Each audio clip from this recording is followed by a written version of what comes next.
are basically, like, I forgot the word. You're using it against us instead of like looking Daniel, at the I'm not trying to reality. attack you. Daniel, listen. I think that Ben-Gvir, do you agree that he supports the settlers that are committing all these problems in the West Bank? That is Problems in your for opinion. us, for No, Jewish that is people and Israelis. Listen, I can have my opinions. You can have your opinions. Neither of us is in Ben-Gvir's head. You said something that we can all verify, that he was convicted This is of a strange hill to terrorism. die on, defending Ben-Gvir. You listen. You can, in your head now, hate all the gays, all the blacks, all the Arabs. I don't care. It's not a crime, okay? If you go and you now kill people because of your hate, that is a crime. What he believes or does not believe, I don't care. Really, I don't care. Because that is allowed in our civilization. You can have whatever thoughts. You can literally, people can think right now that they want to kill me. That is fine. You understand? It's not both sides, Buttercup. He was convicted for putting a sticker that says death to Arabs. This actually proves the level of Israel's fight against terrorism. In Gaza or in the West Bank that you call it, which is Judea and Samaria, they will, if someone goes and kills Jews, they will name a street after them and they will add a page to the curriculum about this hero. This is your both sides.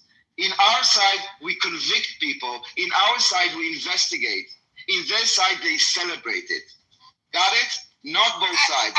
When something happens, you also need to see how society reacts. Daniel, and this is exactly what the difference. Daniel, you and I read the same news, so we both know that most settlers that commit crimes in the West Bank and burn down these villages are not convicted. You know this.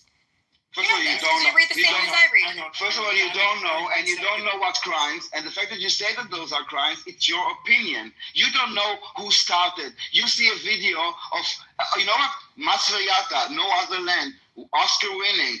There's a court case that was in the Supreme Court that decided that they proved no connection to this land, that their building is illegal. But the movie shows when the army comes and destroys those houses, and they portray it as the poor Palestinians are being evicted.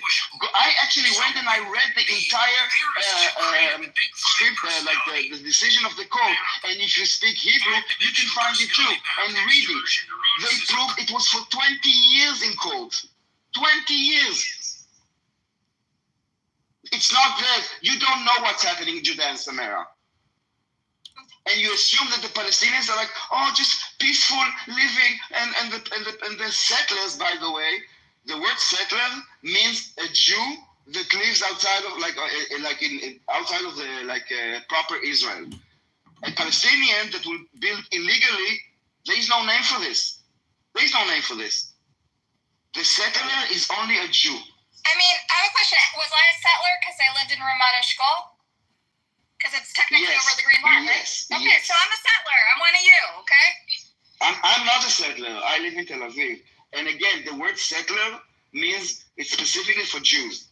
You got it? Nobody in Israel is a settler. People trying to discredit That's me. our land. Why would we be settling on our own land? That doesn't make any sense. It's our land. I like the word decolonizer. I think we're decolonizers. Yeah, that could work.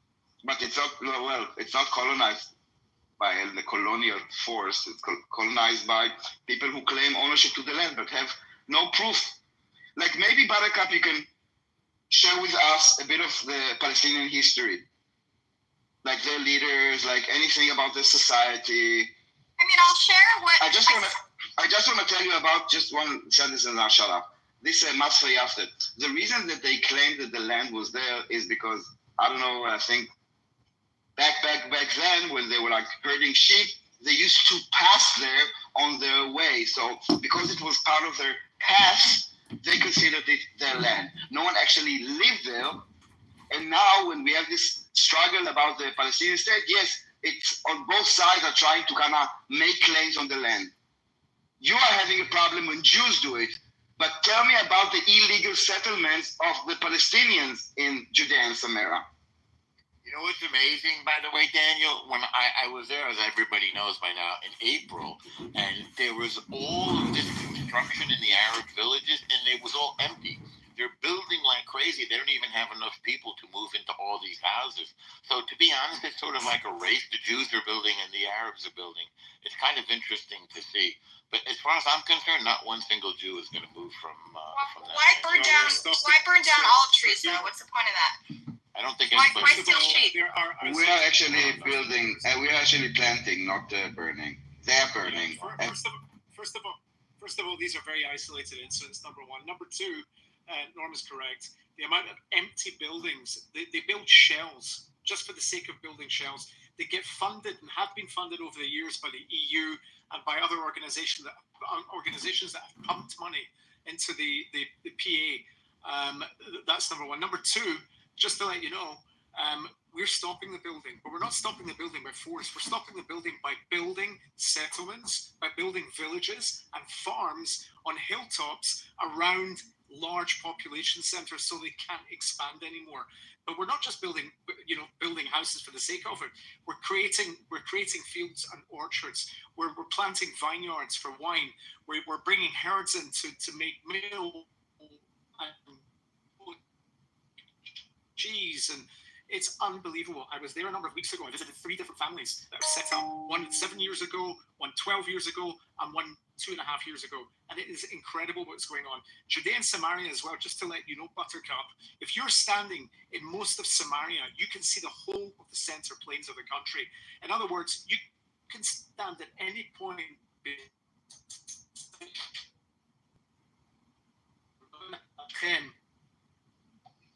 we lost you for a minute. Can you go back 1 minute? You can see Caesarea. We lost you for a minute. Yeah, I'm just saying that if you stand. Go back to the top. You can go to the farms and villages. That you can see like all the way to the center. I actually have been in Judea. Wait a second, Buttercup. Wait a second. Where you said, Aleph, that you can stand anywhere in Samaria and see the plains, the flat plains of Israel. That's what you said. You see the center plain of the country that stretches from north of Hadera, even to, a clear day, you can see all the way up to Haifa, and you can see all the way down to Tel Aviv. In Judea, you can stand and you can see runway 22 in Ben Gurion Airport. You can see into Ashkelon. You can see into all these different places. There is absolutely no way, not a hope in hell, that Judea and Samaria is going to be given up for anything. And just something that's interesting as well, look at the UN resolution back in 1968, after the 6-Day War. What was said? The language has been warped over years. They did not talk about territories. They talked about territory that might be used in a future peace deal. It doesn't mention what territory. It doesn't mention borders. It doesn't mention anything. Judea and Samaria is the heart of the state of Israel. Always will be the heart of state Israel. It's not going anywhere. And every day the Jewish population is growing there. And incidentally, the Arab population, the birth rates are dropping at an incredible rate. They are not having children. So you're not just, this is not a two-state room. This is a river to the sea room. From the river to the sea, right? Is what we believe? Absolutely, 100%. 100%, yes. Jordan is Palestine. Do you understand how people hear that as genocidal when you see it as a full? You hear it as genocidal. You didn't say anything about killing anyone. Buttercup, it's in your head. How would it be genocidal with 2 million? How would it be genocidal with 2 million of them live inside of Israel already? So that just doesn't make any sense. If they want to live there, they can live there. But it's never gonna be a fucking Palestinian nation there. That's for sure. What do you mean? That's what he's saying. You guys called me an anti-Semite when I presented a one-state solution. You called me an anti-Semite. I presented the same idea. One state. Yeah, one Jewish state. After World War II, USSR redrew the map. What used to be Poland is now Ukraine. They told Poles is ethnic Polish people. This is now the Ukraine. If you want to leave, you can go to Poland. And they left, they went to Poland. Nobody called this a genocide. You can't reinvent a new meaning for a word. This is a relocation. It is not a genocide. Don't you understand? It happens after every war. After every war, ethnic groups move around. What is unique about this?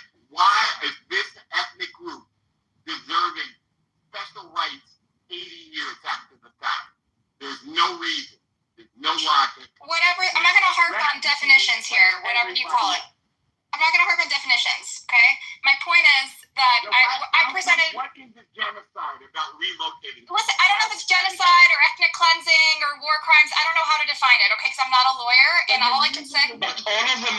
negative. Did you notice that all of them are negative and all of them are like... Like I told you yesterday when we talked about this, I'm not calling it a genocide. I'm just convinced by Israeli experts who claim it is. But I don't know. I don't know. So you don't know what the word means, right? I'm not an international law expert, so I don't want to stake a But claim. you speak English? You I- speak I- a little English? You don't need to be an expert on international law. Have you ever heard the word before? There's been debates among Wait, I'm asking you. international No, law I experts. understand there's been debate. Don't run away from the question. Have you ever heard the word before? Why are you patronizing me? It's rude. I'm not patronizing I've you. heard the word I'm before. trying to show you that you're smarter than you think you are. You have Alright. heard the word before, right? Guys, I gotta jump off. I'm sorry, I'm in the car. I don't blame you. If I were you, I would run away too as fast as I can. I'm sure. You're a Shonda, and I'm sure your parents feel this way. She's I love an you. Shonda! I love you. An Shonda! I love you as You don't love you at all. So yeah. She's No, I love her an as a Shonda! Maybe no, she'll I wake up. don't love auto anti-Semitic.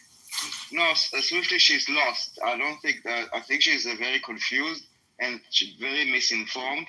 And just so you know, I mean, the Jewish values that we have, like the humanity and the morals, this is exactly why she's triggered about, like, you know, she doesn't live in Israel. So she gets triggered exactly by those emotions, but she's very misinformed like a lot of people. I don't think we need to hate her. We need to help her. She has the scary part is there's a lot more Jews like that in America, just like her. Just like her. Just like her. Guys, I have like a minute to say this. You have to correct words when people say words like that. I put it in the chat. If you all remember when Sharon sued Time Magazine for slanderous words about actions of the government or about his actions. What are you referring to, Abby? What was said here on stage? Yes, I'm trying to say that when someone uses those terms, they're slanderous terms, and they have to be corrected. And you have to call them out and remind those people that in the past, when words are used to define actions that aren't truthful, that Ariel Sharon won a lawsuit against Time Magazine for the same kind of behavior.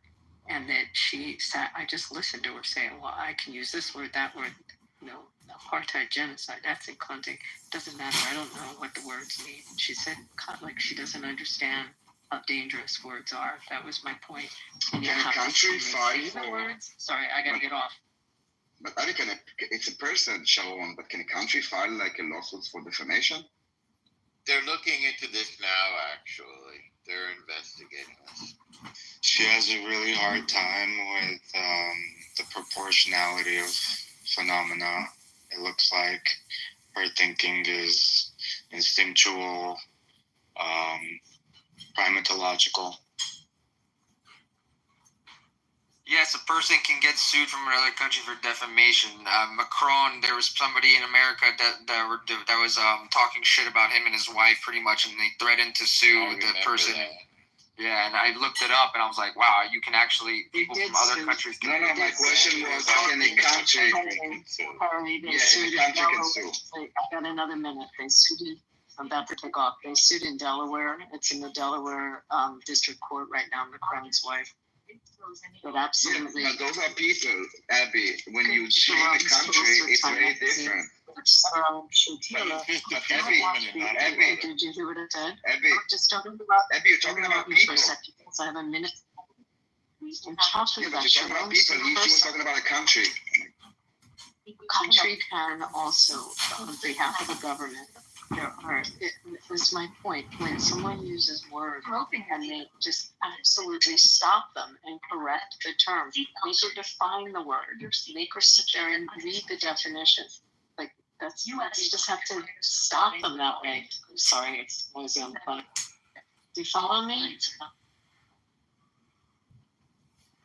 Yes, definitely. Have a safe flight wherever you're flying to. Thanks. Abby. Yeah. Just check your WhatsApp. I just sent you a short clip. You gotta look. I will. I'm going to do God's work, guys. Have a drink for me on the flight.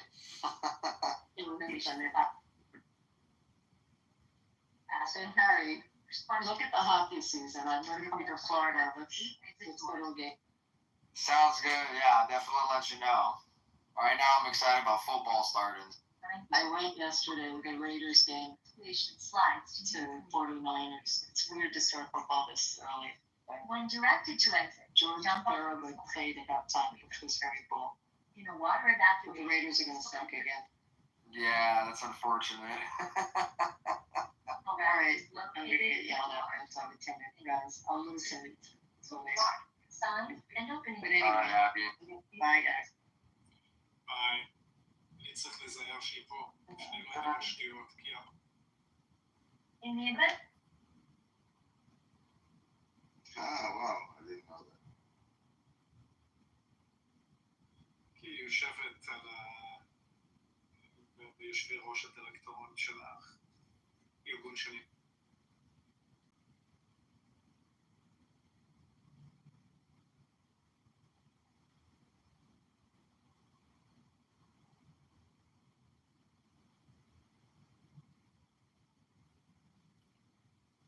אני מציע, אם בטרקאפ בא בחזרה, צריך לדבר איתה רק בעברית.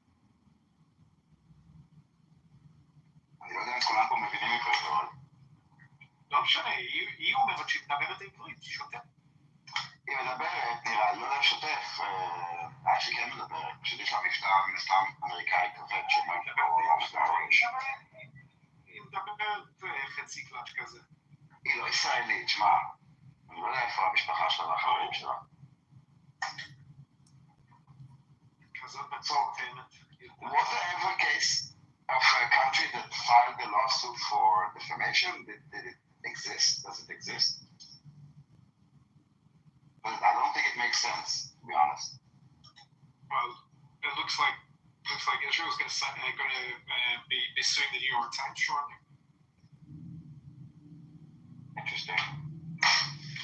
On behalf of who? Of the Israeli government? Of the GHF? On behalf of who? Who's fighting the lawsuit? State of Israel. Really? It's very difficult though because it's a constitutional right for freedom of the press. So, you know, it's one of those things where you got to have the money to fund the lawfare. In the case of Hulk Hogan and other billionaires who fund these lawfare suits. Israel has the money. No, I know Israel has the money, but I mean, do the taxpayers of Israel want to fund these types of lawsuits? I doubt it. We are funding the Gazan food. So I think if you ask me which one I prefer to fund, I will fund the lawsuits, and not just one. I would have a few lawsuits. And I think we should go into that space of lawsuits. Because they are doing this again. From the Hindri Job Foundation to file I think 100 hostages or victims are suing UNRWA, I think. Daniel, I think Stacy wants to come up and speak.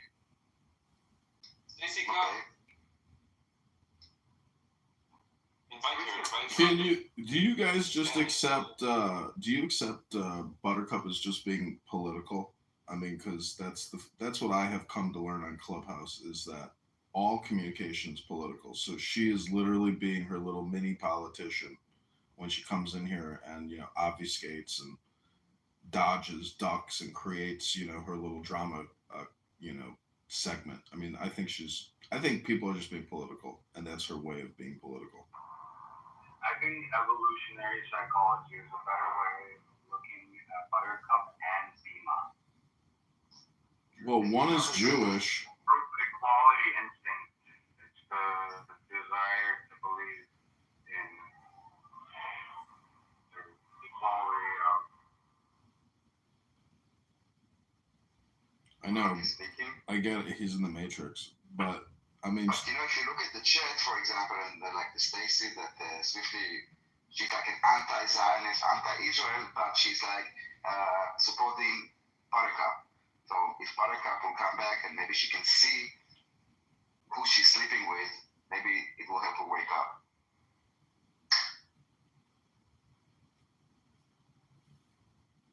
Well, I mean, to say anybody is, the same person or similar is ridiculous. Like, Bima is not Buttercup. Buttercup is not Bima. I'm just saying that even within the Jewish ecosystem or echo chamber, there's still a political component to the communication where people are vying for, you could call it political attention, I suppose. That's because some of these American Jews have been so indoctrinated into the left woke, politics here that they strongly believe the views of the woke left, then they would have actually, the homeland of the Jews where we come from. So it's pretty fucked. So it just means that they just weren't either raised by being proud Jews or had any connection to Israel at all. Apparently, she says her family lives in Israel, which doesn't mean shit. Honestly, if that could be family that she doesn't have any good relationship with at all. So, but it's just that's what I've seen. I know Jews like her here in America. She's not the only one I've met here before that talk like that. There's plenty of them. I mean, you can see them all over the internet as well. They're with the Palestinian flags. Notori Karta is a good example. They're pretty much like the same kind of concept what she talks about. Same type of shit. So they're all on there. From a completely different ideology. They are not they believe in the same shit. They believe in the same shit. Not really. They believe in a Palestinian country. Not really. They are religious against the Jewish country. It doesn't matter what the solution is. For now, because there's this Palestinian bandwagon, so they joined it, but it's not like they really believe their narrative. They just kind of exploit it. I think your family lives in Ramallah. But they're using like a propaganda piece here in America. You see all the postings and pictures with them, and they go out to the street and they go with the pro-Palestinian protesters, and then they use it saying like, look, there's Jews that are for Palestinians, for Palestinian nation. Yeah, benefit from each other. No, they definitely do.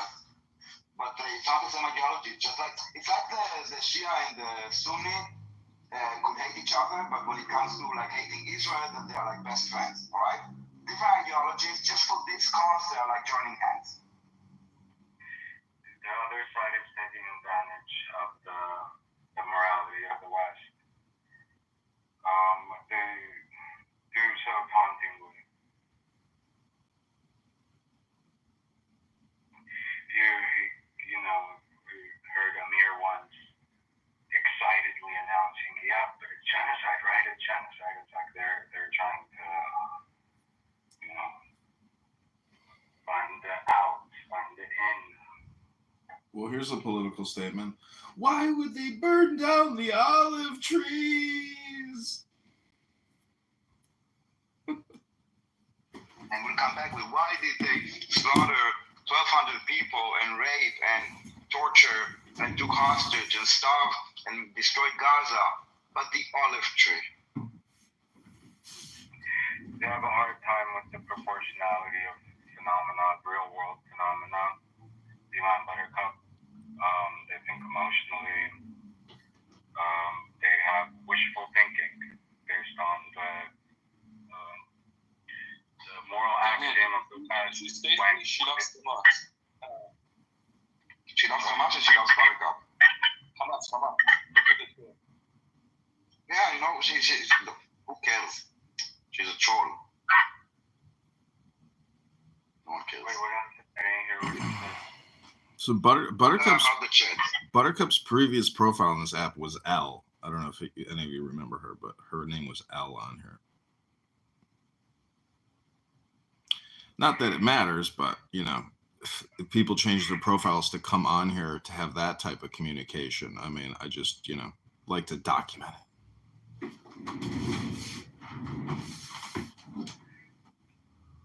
Blank slate has evolved into wokeism, which sees all cultures as equal except Western culture as evil and oppressive. It puts totally blame on the perceived power for the party, so the perceived powerless party is totally excusable. I have an Israeli Defense League book by Kahan, these Kahanists, everybody throws that term around like Zionist. And this book by Kahan is so mild in terms of, aggression or, extreme behavior. It's a very mild book on organizing and defending the Jewish people. So people who throw that term Kahanist, it's like, okay, well, let's read a Kahanist book and really talk about it and see what's in there about self-defense and security. We should read that book to Amos, because he's the one who throws around that term the most out of anybody on this app, I think. So that's definitely something we should read to Amos one day. You don't need to read it. Just ask him what is a Kahanist. He would not know. Like, by the way, same as Zionist. If you would ask people what is a Zionist, they would not know. He called me a settler, okay, the other day. Because, I don't know, one of you kicked him off the stage, and this is why I'm a settler. So, those are just words, okay? Just like words that I really don't get it. Something like Zionist, no one really knows what it is. Daniel, it's all the same, man. They pretend they understand the points, and the moment you press them, they fall back on the same tired slogans of occupation, genocide, apartheid, because they're not really engaging, They're not engaging. Yeah, and then either they would do like a tantrum that they, I don't know what, and they would leave, or that they would let someone else navigate. They would not be able, this is why I try sometimes to kind of drill down and not let them move the conversation somewhere else, because they would say something triggering, so someone else on stage will come up and take the conversation somewhere else. It's all very primal, guys. It's monkey stuff, everything. No, it's a safety net. Because without it, they'd have to face the complexity and admit the narrative doesn't make sense. It doesn't hold up. And that they supported, but basically, if they would admit it, like a lot of people in the West would have to admit that they were supporting the Nazis of our days, And yet, to understand something like this about yourself, they create this self-protection mechanism to kind of take down every truth, so their entire identity will not collapse. Well, that's politics in a nutshell. The reconciliation of justice and truth in the West is one of the most important nodes for total human justice. Right now, it's very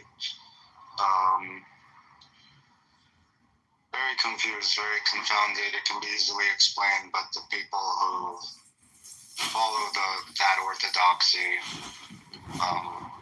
wokeism, and its most extreme, will not concede those points for a variety of reasons, mostly practical, for social purposes, career purposes. On X Spaces last night, and I hear it all the time, it's that the Jews, the Zionists, have infiltrated the U.S. government, and we have to rout them out there in control of everything. There's this Jewish paranoia and insanity, this Jewish arrangement syndrome that a lot of people come on this app, but also primarily on X Spaces.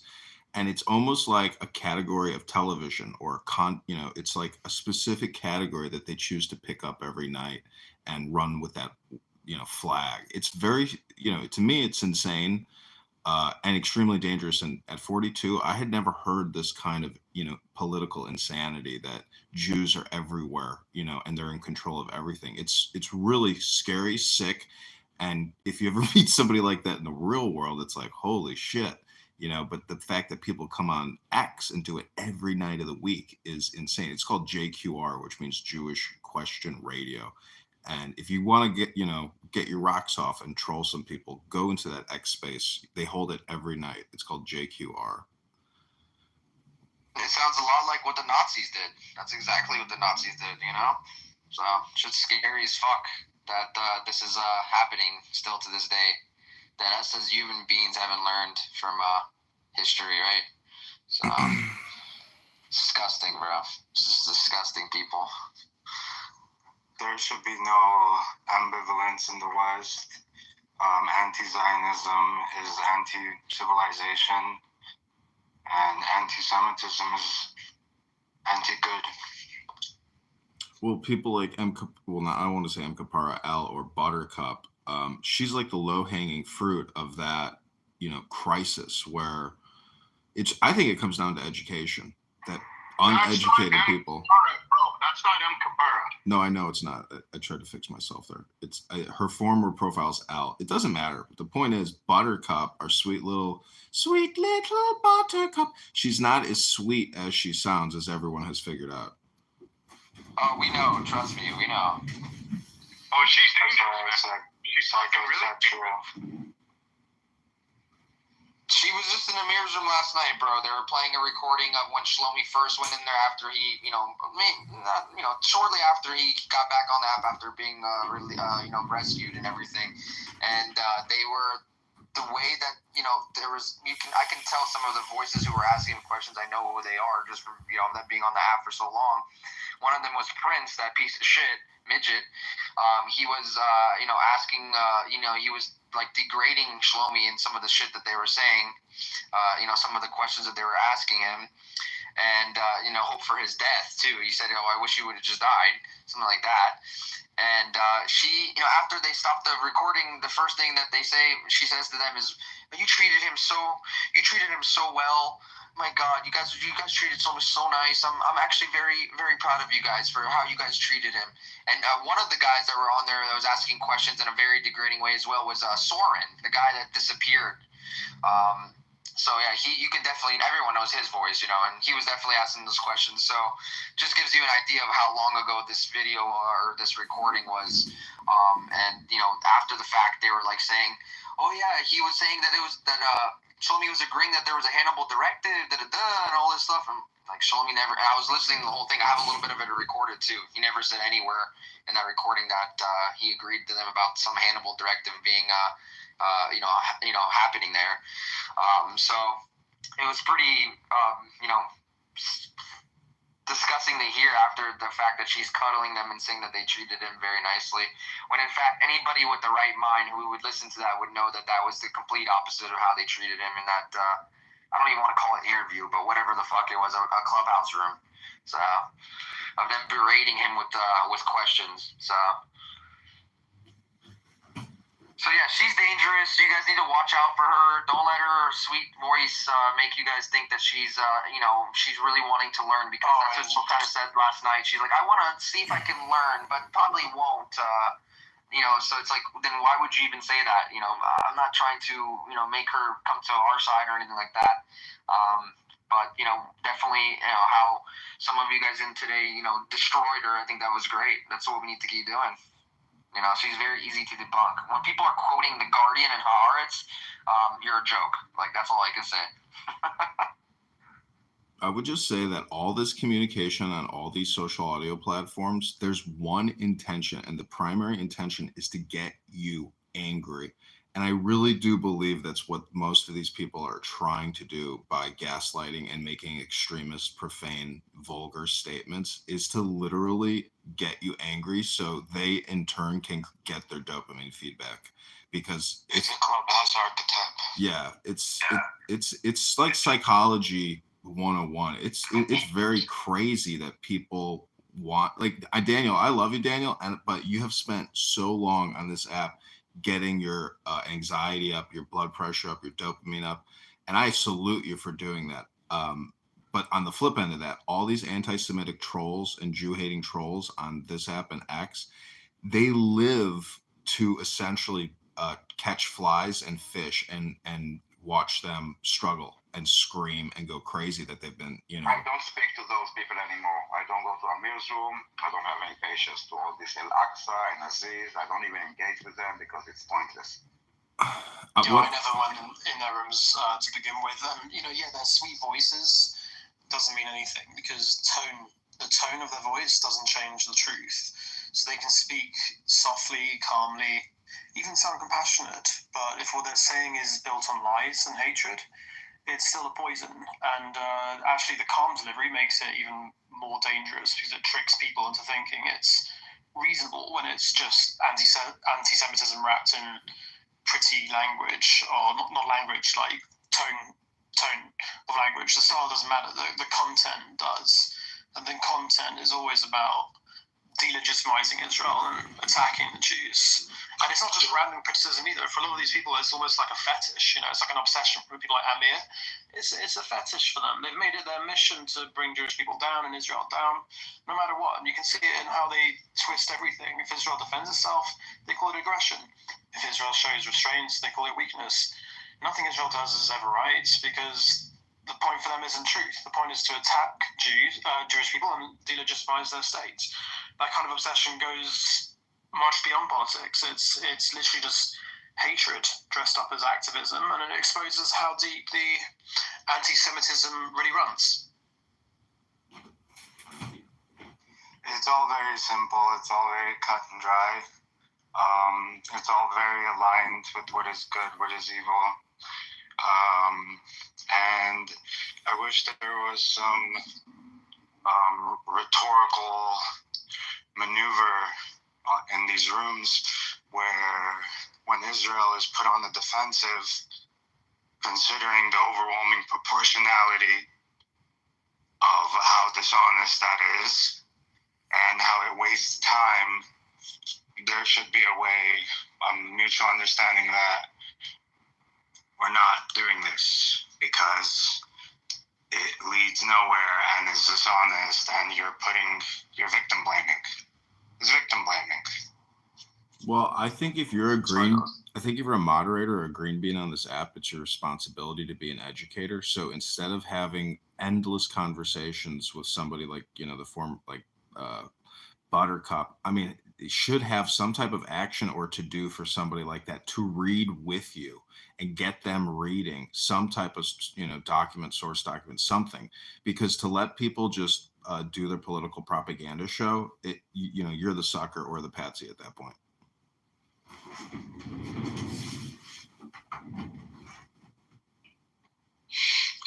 But it is useful to understand them, right? It's a very good learning experience. Yeah, up to a point, man. Up to a point. Yeah. Up to a point, yeah. But it's at such cost emotionally.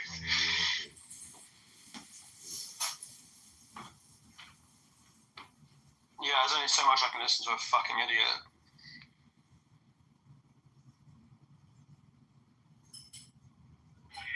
It is what it is. You have to be really far gone to be an active anti-Zionist. And it shows all the different kinds of hate there are, and they all come from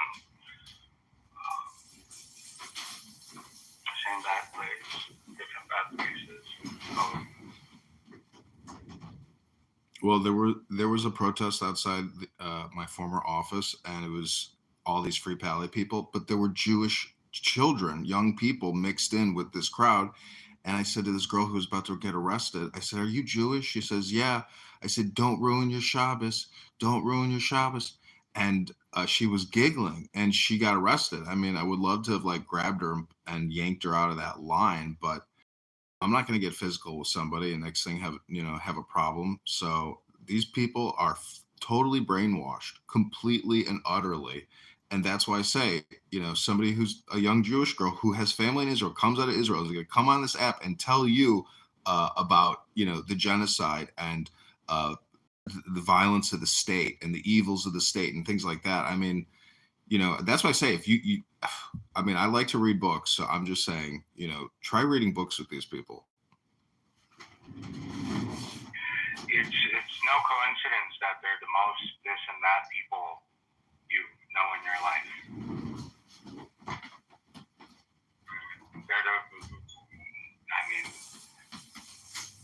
They're not so smart.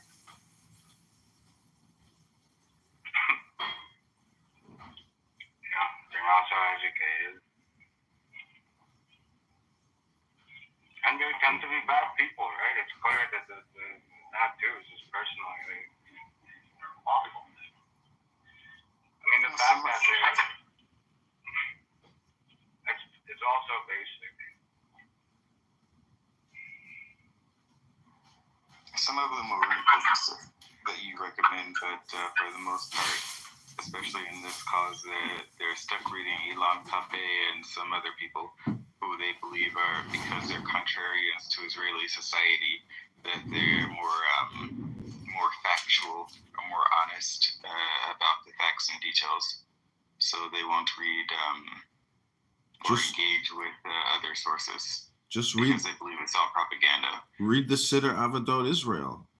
I mean, read anything from Sinai Publishing. So, any old book out of Israel. I mean, it could be a spirit. It could be the Tanya. It could be the Torah. Anything, to essentially break the mind virus that has infected their soul. And I would read spiritual books.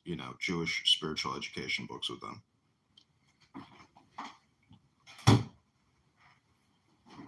Because they're hyper politicized, and you need to depoliticize their polarity, and you can do that with Kitover. Yeah,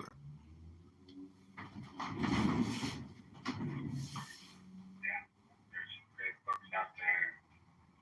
Primary, secondary, some of the secondary books will blow you away.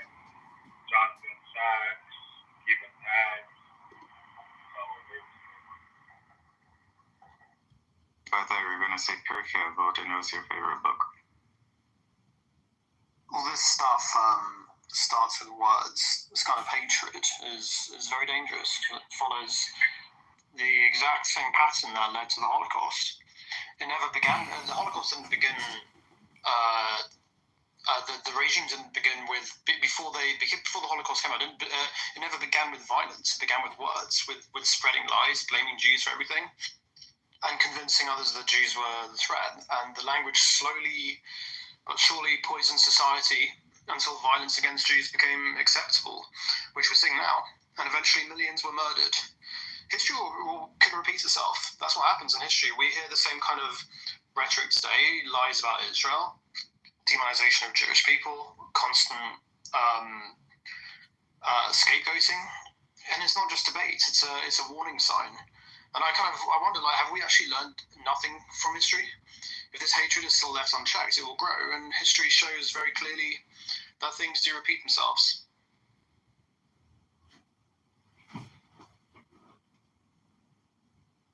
Well, it's like an education crisis, because the now is all important. And a lot of people want to play this history hypnosis game about white structural racism, about how, Ashkenazi Jews are Khazarian converts, and this was their land. It was like the whole thing is like a historical revisionism, and they want you to accept it on the spot as if there's some type of historical, professor, and they're 100% accurate.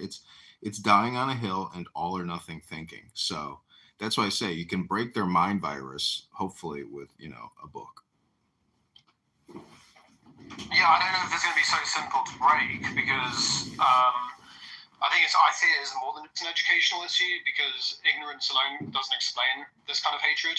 Like people can be taught history, they can be shown facts, and they can be given evidence, yet they still cling onto these lies because there's something much deeper, more sinister driving it. So this is about ideology and resentment and anti-Semitism that gets passed down and disguised as some sort of justice. And if it were only a matter of education, you'd expect the hate to eventually disappear once the truth is explained, but it never does, which shows it's not just ignorance, it's a willful choice to hold on to the hate. So I think it's much deeper and more dangerous than just an educational issue. So Tobias, I know I'm one of these people that you see as being misled by this ideology. And I'm not the only one that feels that, but yeah, go ahead. Okay, I understand. So I wanted to ask Daniel something, since he's from Israel and lives in Tel Aviv and knows sort of the zeitgeist there. I know that, just to give you guys some background, I grew up in this believing what you believe, the same narrative, same story, and I don't think they lied to me about anything. Then I got older and read books by Israeli historians, the new historians, some of whom Benny Morris is kind of right-wing now, but the others you probably see as discredited because they're too left-wing. But and then it changed my view, and it kind of it's not that I was lied to. I had the same narratives that you had. It kind of shattered my innocence, because I learned about some of the massacres in Deir Bala and Lid and all this stuff, right? And I'm sure you guys had similar experiences when these IDF records were revealed in the 70s and 80s, and we found out what the true scope of what happened during 1948. And so I'm wondering, Daniel, how are these books received in Israel? For Tom Segev and Benny Morris and Schleim, how do you guys view those historians? We don't really view them, to be honest. We actually, like, people, I guess, in the West read books like those about what's going on in Israel. To be honest, it's like not part of the discussion in Israel at all. But you said something about what really happened in 1948. What really happened in 1948? Well, so this is the IDF records that were opened in the 70s and 80s. They were concealed to kind of keep this like romantic narrative about the independence. And then in 1948, the IDF opened up its records, its interviews and documentation from what really happened. And so that's where what the basis is for these Israeli historians that have disputing the numbers are disputed, or how many people died, how many people were killed. I was told most of them fled, right? And that's the narrative a lot of us were raised with. Like most of them fled. No, what do you mean? First of all, we were not raised by any narrative, to be honest. I didn't deal with this. Did you learn about the Nakba in school? Did you talk about Nakba? No.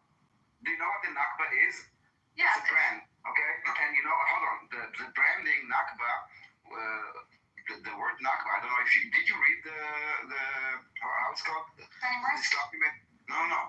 The actual primal source, the person that wrote, I think it's called The Story of the Nakba. This is where the word Nakba came from. Right, I know the origin. Yeah. Okay, so the Nakba is about, it's all about, I read the entire thing, the refugees, which are not called refugees, they're called Arabs of Palestine that fled, and he's actually saying even before the first bomb, our bombs, was shot, like their bombs, I mean from their side, because they launched the war, the coward Arabs of Palestine, the majority of them fled, and the disaster was the Arab pride of 5 Arab armies that were defeated by a one-day-old Jewish state. That was the Nakba. The Nakba, as the expulsion of Palestinians by the Zionists, is a narrative, is a brand. For example, in this book, in this piece, he's talking about 450,000. Then it grew up to 700,000 that were all expelled by Jews, which is a lie. There were over 1 million Jews that were expelled from Arab countries just for being Jews. There is no branding for it. Okay. Is anyone in the world taught about the unbranded ethnic cleansing of Jews of a million by Arabs? Because the Nakba is a story that was created later on. The reason that I was not taught it is because it literally was just invented. Okay, in the 60s, right. So you're right. Terminology aside, maybe it's bad branding. Maybe it's bad branding. We learned about the War of Independence. Okay, and did you learn that there were some not nice things that happened to the Palestinians then? Okay, so when we say the word war, I think it means things don't nice to anyone. No, but people were rounded up, and then there was the call. I think it was Ben Gurion, who was the one who made the call and said, "Yeah, just." It's very simple, Buttercup. We created a state. They went out in all forces to destroy us. You are now here saying, "Oh, but there were some bad things done to the Palestinians." Check how many villages. I agree that bad things were done to both sides. There were no Palestinians back then. Back then, when you said Palestinians, you meant Jews. Those were Arabs of Palestine, many of them from Syria, from Iraq, that they came to work. The story is that they launched a genocidal war against us. This is what really happened in 48, and we defended ourselves. Okay, and at the end of the war, agreed. Jordan took the West Bank and named it the West Bank. I have not disputed any of these facts. So this is the story. This is what we are taught. Yes, me too. This is what I was taught too. Me too. But we are taught. Listen, we are taught history, not branding, not. I know, and so I'm not those words that don't mean anything. Like so actually, history, what happens, dates. You're conflating a different history book that I'm not talking about. I'm talking about Israeli historians who, when the IDF records of the 1948 War of Independence, the victory, they opened up the records of what happened then and who made what calls and who said we can kill civilians or can't kill civilians, and it all became public, right? That happened. Do you remember when that happened? It was a big headline. The thing is that you did not read the records, okay? I read the narrative recap. I know. Hold on. You let someone to pick and choose words and sentences from those reports, probably out of context, to create a narrative and show it for you. If you're really interested, don't let Benny Morris, as you call it, and write the new historians, which means rewriting history. And if you want to try and find like problems, you will see, for example, the Nakba story, the way that it's presented. I So go and read the idea if it's public. Go read it. The link is in the chat for the book. Daniel, I wanted to ask you, we were talking earlier about education, and I was curious if, because, there are a lot of 20%, whatever, I don't know the percentage, Arabs in Israel, and you want to present history in a way that's balanced, that everyone feels represented, their narrative feels represented. So there are in schools an effort to talk about what Arabs see as a Nakba. Whether you consider it one or not doesn't matter, but they call it that. That's part of their shared memory. And so in Israeli schools, they actually do talk about the Nakba, especially after these records were opened, because they acknowledge that there's two versions of history. There always is, right? And so I don't know where you're getting it, and I will find out what's going on I'll today. find the link, but they do teach No, Nakba I don't in care school. about the links. I will ask people that actually have children I'll in ask school. my sister. She teaches in school. In Israeli And school. I really hope that you're wrong, and I doubt it that they are teaching about the Nakba, because the Nakba is a framing of the story with branding. Let's not get hung up on semantics, okay? We're talking about the way people perceive it. So I'm telling you again, the War of Independence, this is what we are taught. There was a war during our Day of Independence. This is what we are taught. The Nakba is a reframing of basically saying the creation of a Jewish state is a disaster. So no, we do not teach our children that the creation of Israel is a disaster. This is a framing that Yasser Arafat and his allies, the terrorists, by the way, actual terrorists, not stickers, actual terrorists. This is the framing that they did also with this Free Palestine. And the jail, it's I understand you don't like catchphrases and it's annoying. I agree. It doesn't mean it's meant to kind of catch people. It's all about emotions, okay? Okay, but you're talking to me. You're not talking to them, okay? No, but you are the one that are affected by this, because the emotions kind of take off the logic, and then you don't really have critical emotions. I have the same information basis that you have. I just was added new information. I want you to help me contextualize, not the okay? information, the critical thinking. I want to know. Listen, you don't Daniel, stop yelling at me. Daniel, I'm not trying to fight with you. Daniel, I'm just saying critical thinking, not. Okay, so help me think critically about this. Help me think critically. I just put a link in the chat. I want to know what you learned about Lida, that's today's Lud, about the massacre that happened there. What did you learn about that? I don't know what I learned for this. We didn't go and. It doesn't matter, because. Listen, people live there now. They should know. They have their narrative of history from their parents. No, it doesn't matter. It doesn't matter. A lot of shit happened. Even on the Holocaust. City and people grew up there. Even on the Holocaust. Hold on. Even when they teach us about. One second. I want to. So she will understand. Even about when they teach us about the Holocaust, we don't go to every city, every town, and every village. And you know what? Even decades later, I heard stories about the Holocaust, which are crazy, big stories. You don't get to teach all those stories. And the war, and when you teach history, you talk about I don't know, you talk about the major battles. No, this was a major battle. The conquering of blood was a big battle. After all the new information you've received, are you ashamed to be a Jew? No, it's a serious question. Are you ashamed of it? I mean, my culture is literate, and we read books and we accumulate information, and we're intellectually honest. So I don't know about your culture, but mine is literate. The question was about Jews. Answer the question though. After all this new learned information you've received, are you ashamed of your people? No, I'm proud of my people because I think we can scrutinize ourselves and be accountable. I wouldn't be on this conversation if I didn't think there was hope for our people to self-reflect. What should be done? Are you ashamed of what we've done? Are you ashamed? I don't think you're really listening. I think you're more on the defense. I'm ashamed of certain things that we've done, sure. Are you projecting the fact that you aren't self-reflecting, Buttercup? I don't know who said that. I think that's fucking very important what he She just doesn't said. listen. She just let everything go past her ear. I'm talking to Daniel. I'm talking to Daniel, who actually Yes, knows but shit. you doesn't listen. You just come here, and before Daniel finish, you already formulate the next question. And next question. No, Daniel and I have been in the conversation for a couple days now, and it's very enlightening and listen. You helpful. just take up people's time. And Daniel is a teacher. She's very passionate about teaching writing, right? And she find that you are very misguided, and she tries like crazy. Right? Is he? He's he.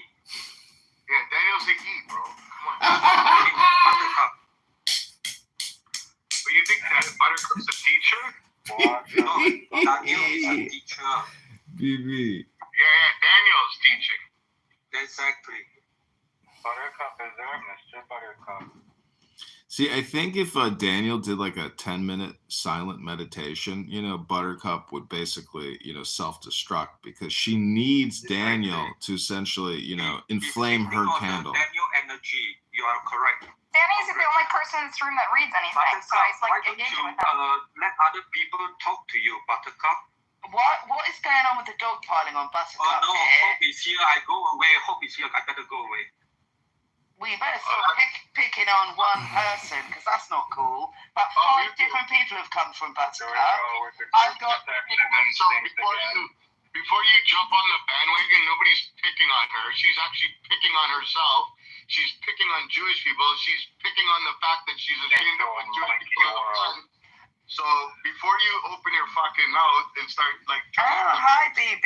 You're not going to be respectful today, then, huh? Because I said something you didn't like. Typical. No, because you and I have talked. You and I have talked many times. But you jumped in yet again with misinformation. I've not spoken to you for months. I haven't spoken to you for months. You jumped in yet again. I've not spoken to you for months. Jumped in yet. You didn't have to speak with me. I'm in rooms that you speak and interrupt and say things that are out of context. So nobody's picking on Buttercup at all. Buttercup is picking on the fact that she's a Jew and she's picking on every Jewish. I said dog piling, not picking. The two are quite different. About 5 different people. About 5 people. Well, George, you're asking her whether there's a Mr. Buttercup. Have you got children? Like asking questions. We do live in a world where people we are can't finish a sentence. People can't finish a sentence. Again, I'm anticipating what you're saying, and you feel wronged by my primate expression, right? You think your status is being threatened by my primate expression, even though you probably know a little bit about me, and so you don't think it's important. What you think is important is that all the apes are equal. They must be equal. You don't have to put your kids. That's not what I think at all, George. You don't know me at all. So please, no, it's not you. Don't hurt yourself. Don't hurt yourself. It's your brain. Unfortunate. Okay, my silly female brain. I don't get to Sorry about that. I'm not a judge. If I was really. But anyway, at least I stopped the 5, 6 different questions at Buttercup at the I same time. didn't stop anything, actually. You didn't. All you did is put a pause on it. Politicians to have a partner to have. It gave her a breather anyway. BB, you and I have always been fine. I don't know why you're being like this, but whatever. Wild. Daniel, I just want to say Lizzo is a major turning point in the war. It was a big conquest, so I'm surprised I didn't heard of it.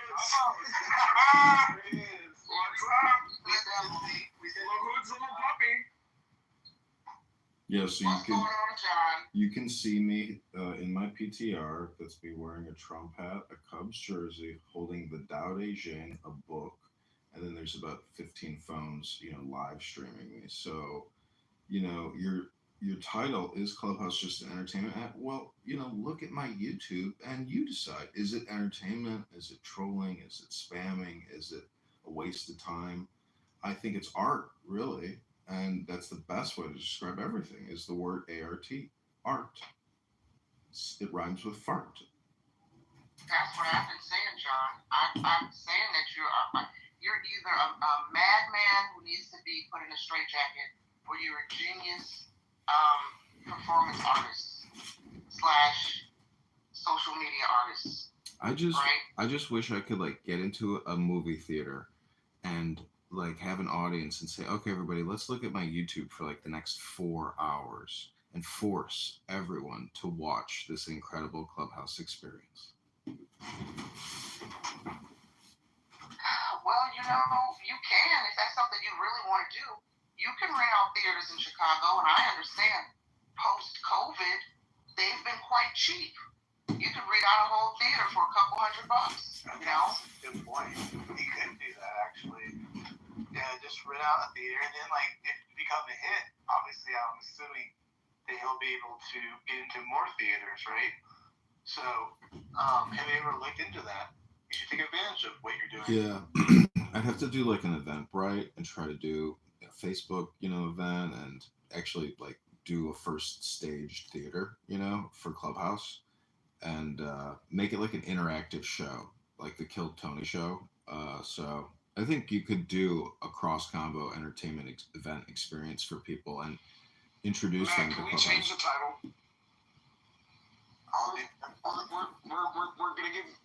We're gonna give John the stage, but let's change the title to "How to Properly Lose to the Hood." See, in one house, Dr. Adams, that joke would kill it. But imagine if there were 400 people in a theater right now listening to you, listening to me, have this exchange, and they're thinking, how am I going to be a part of this interactive Clubhouse experience?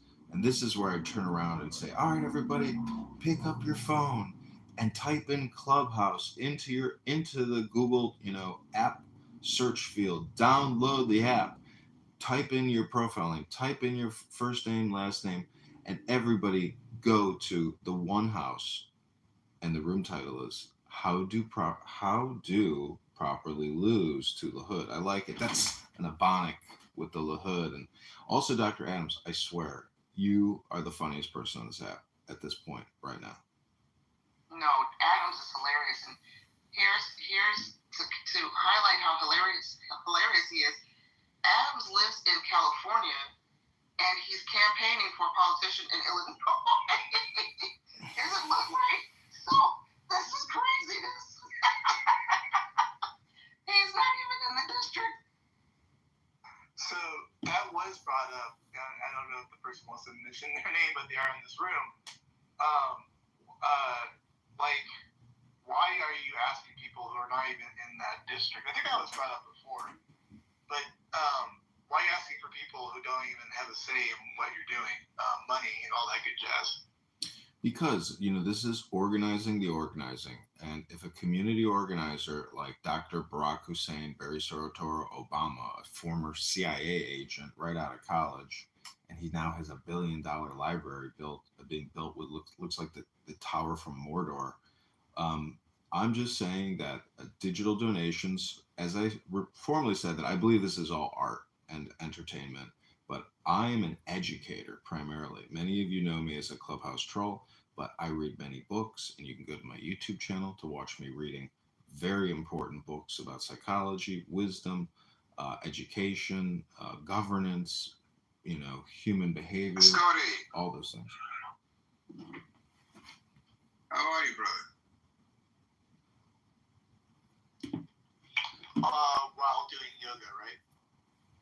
Yeah, and doing yoga. I mean, that's the most important thing. It's like people have videos of me and pictures of me in my underpants doing yoga in the sun in my dining room, and they love to bring up my sexy, sweaty PTR photos to try to embarrass me. But to me, the fact that I'm actually physically flexible and trying to exercise and stay in shape, but these, like Dr. Adams, I mean, you can call them big backs if you want, but many of these big backs keep those photos of me in their phone, and so I know that a picture of me in my underpants is in a lot of these people's phones. I find that to be what really, tickles my jizz.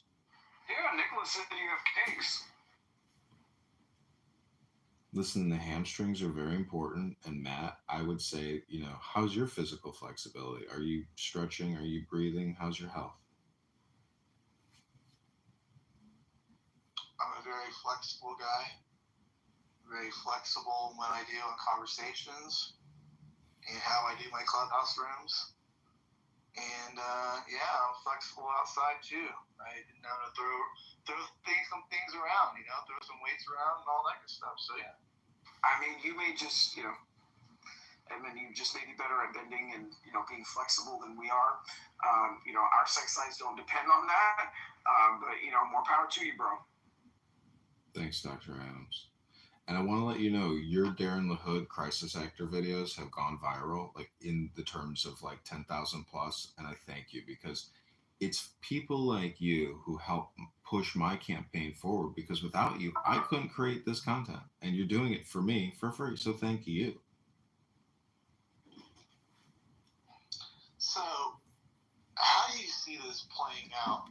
What is the final chapter, John, in this magical journey that you've taken on Clubhouse?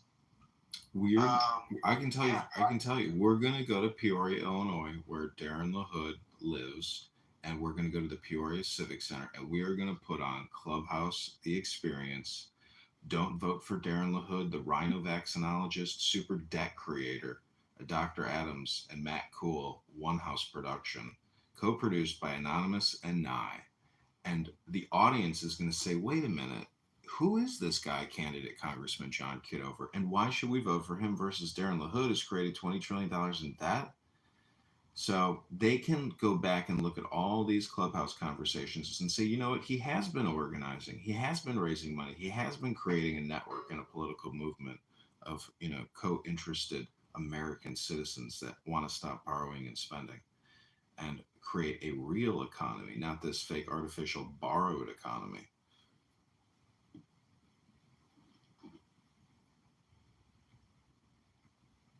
Don't ignore me. I said how many? Well, I'm going to stand on what I said earlier. I'm assuming it was streamed, or maybe it wasn't. Now it is, which is fine. But probably tonight there will be a formal title that will be proclaiming the end of your campaign. And I just want to give you a heads up on that tonight is your last night campaigning. And I hope you have some other things lined up, maybe some more book reading by yourself, or book reading in yoga pants and whatever you do on Friday nights. But I think the campaign is coming to an end. Is that surprising to you, or how's that working out? Like, what do you think about that?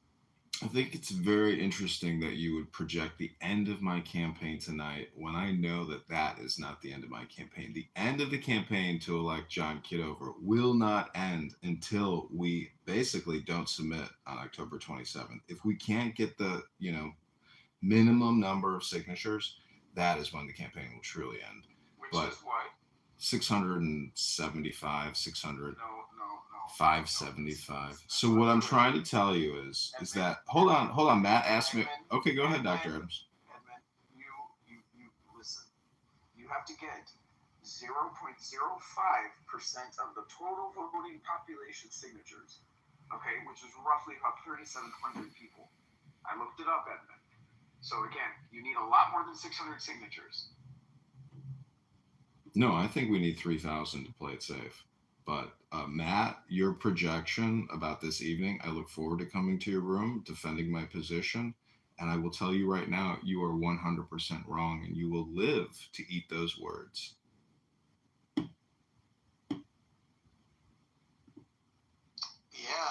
I guess we will see how that goes. But the signature thing is an issue. I know that you've been vocal about your disappointment and finding a person to help you gather signatures. We talked about that the other day, I think.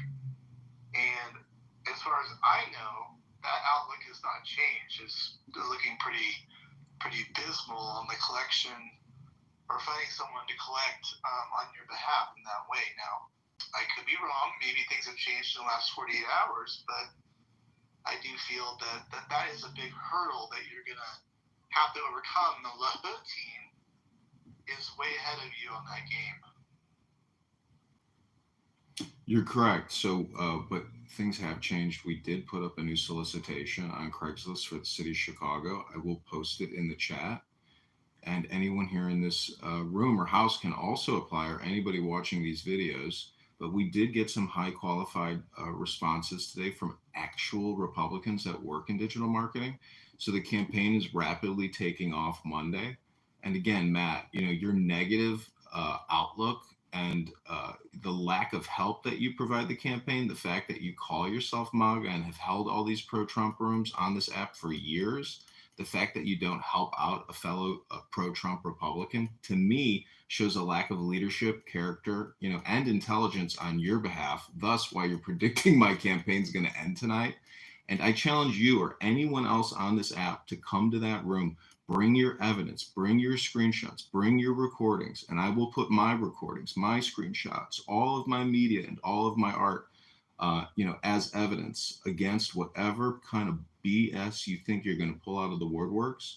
And, I'm already issuing, legal ceases and desists to people on this app that are engaging in slander, libel, as well as defamation. So I would just also put you on notice, Matt, that if you don't give $10 to the campaign to elect John Kitover, you, sir, are no patriot. I am complete. This is John Kitover running for the 16th District of Illinois. I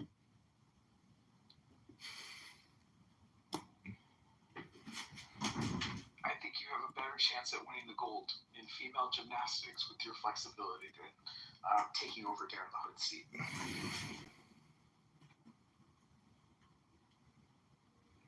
Well, thanks. I'll be sure to let the voters in the 16th district know what you think, as I just clipped that, and I'll be running those ads shortly. Thanks a lot. I told you, this man is either insane or comedy genius. It's one of the two, or it could be a little bit of both, John. That's why somebody earlier suggested, we were like, either he's a failed actor or a failed performer or a failed comedian, and I said, he doesn't have to be any of those things. You're funny as shit. I don't know why you're not a stand-up comedian, to be honest with you.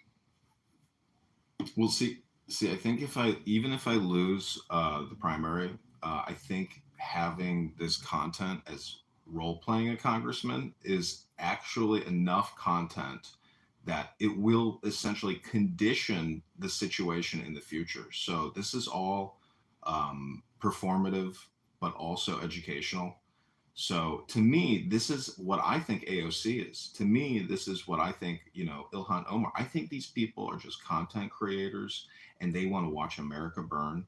And the fact that I'm trying to kill two birds with one stone here. So that's why I am legitimately asking you for your support. Hakima is a campaign contributor. He has reached deep into his pockets. Hold on, give context. Hold on, stop it. Okay. So this is the context. So Hakima is a campaign contributor because in the Super Mojo Positive Vibration experience, Mojo did a campaign auction and Hakima was the high bidder and he got to kick Monica to the goo, which really that clip went viral too. So you see how I can't lose here? Even when we're raising funds, I'm creating content about that and those videos are going viral and those YouTube accounts are going to get monetized. So thank you, Hakima, from the bottom of my heart. Why does Monica get under your doll's skin so bad? Like, I just don't get it. Hey, Tyler, if you was in that room and saw her visceral reaction to me kicking her off stage, you would have saw why she get up. Like, why is she literally crying almost? Right, don't let him touch me. I don't want him touching me. Then when I kick on the stage,